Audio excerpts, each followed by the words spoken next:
Il était une fois dans une ville très animée, dans une rue très animée, deux très petits appartements. Dans l'un vivait Hermann Schubert, dans l'autre, Rosie Blum. Hermann habitait au 7e étage. Il aimait les plantes en pot, jouer du hautbois, les yaourts à la mûre, l'odeur des hot-dogs en hiver et regarder des films sur les océans. Rosie, elle, habitait au 5e étage de l'immeuble d'à côté. Elle aimait les crêpes, écouter de vieux disques de jazz, les courants d'air dans le métro l'été, les caramels qui collent aux dents, chanter sur l'escalier de secours et regarder des films sur les océans. Hermann et Rosie adoraient vivre dans cette grande ville. Ça klaxonnait, ça vrombissait, ça bourdonnait. Et certains jours, ils avaient le sentiment que rien n'était impossible. Mais bien souvent, ils s'y sentaient seuls. Hermann travaillait dans un bureau au 51e étage d'une tour. Il passait la journée au téléphone à vendre toutes sortes de choses. Les gens n'avaient pas nécessairement envie d'acheter quelque chose, mais cela ne dérangeait pas Hermann, il aimait tout simplement parler à quelqu'un. Rosie, elle, travaillait dans un restaurant chic des quartiers résidentiels. L'après-midi, elle pédalait jusqu'à son cours de chant. Tous les jeudis soirs, Rosie chantait 2 heures dans un petit club de jazz du centre-ville. C'était son moment de bonheur de la semaine. Un soir, en rentrant du travail, Hermann entendit un son. C'était un son différent. Quelqu'un chantait et c'était merveilleux. Il éprouva la même sensation que s'il avait mangé du miel à même le pot. Cette nuit-là, la chanson flottait toujours dans sa tête. Hermann monta avec son hautbois sur le toit et s'élança dans un petit morceau de jazz entraînant. Dans l'immeuble d'à côté, Rosie commença alors à fredonner et à battre la mesure avec ses doigts de pied. La musique du hautbois emplissait la pièce. C'était l'air le plus beau qu'elle ait jamais entendu. Et l'air lui resta en mémoire. C'est souvent le cas avec les bonnes mélodies. Et elle le fredonnait aussi souvent qu'elle pouvait pour ne pas l'oublier. Pendant des jours et des jours, ce fut comme si la musique les accompagnait. Hermann ne cessait d'entendre cette merveilleuse voix, et Rosie ne cessait d'entendre le petit air qu'elle adorait.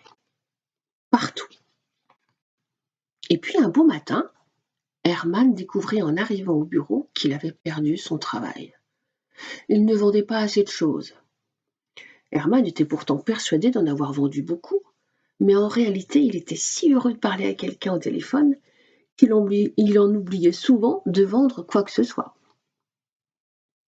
Ce soir-là, au club de jazz, Rosie chanta comme jamais, mais il n'y avait personne pour l'entendre. À la fin de son numéro, Rosie apprit une mauvaise nouvelle, le club fermait. Hermann quitta son bureau pour la dernière fois. Il n'était pas d'humeur à jouer du hautbois ce soir-là. Rosie, elle, ne se sentait pas d'humeur à chanter. La ville semblait plus sombre, bruyante et oppressante comme plus que d'habitude. Hermann Schubert s'assit dans son tout petit appartement et grignota des bretzels. Pour se remonter le moral, il décida de regarder l'intégrale de sa collection de films du commandant Cousteau sur le monde sous-marin.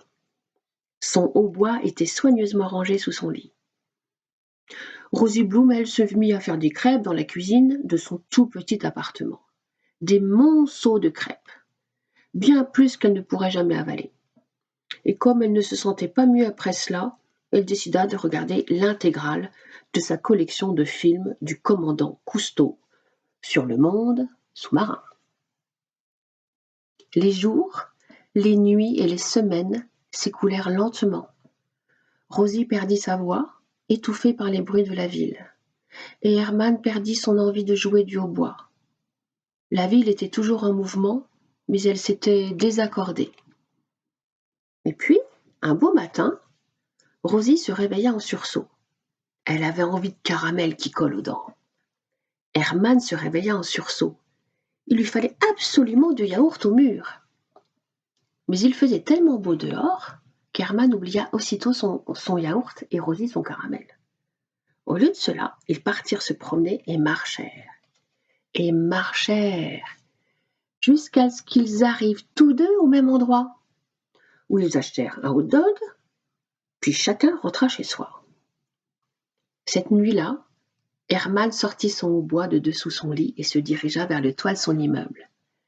La ville semblait contente de le revoir.